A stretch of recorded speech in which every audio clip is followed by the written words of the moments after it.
interesting that people associate if you happen to have blonde hair or if you're not out of shape in some way, you're absolutely dumb. I mean, you're considered dumb.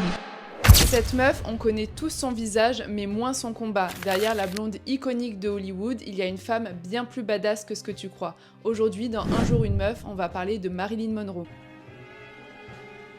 Elle naît sous le nom de Norma Jean dans une famille instable, ballottée de foyer en foyer. Sa mère est internée, son père est absent. Elle se marie à 16 ans pour éviter l'orphelinat. C'est glamour, hein. Elle est d'abord repérée comme mannequin, puis actrice, et hop, Marilyn Monroe est inventée. Une identité marketing, blonde peroxydée, ultra sexualisée. Hollywood adore Marilyn Monroe, mais tant qu'elle ferme sa bouche et qu'elle montre ses jambes. Elle devient une immense star dans les années 50, mais les rôles sont toujours les mêmes. La bimbo naïve. Problème, Marilyn, elle était loin d'être bête. Elle lisait beaucoup, elle était féministe avant l'heure et rêvait de rôles profonds. Elle crée même sa propre boîte de production en 1955.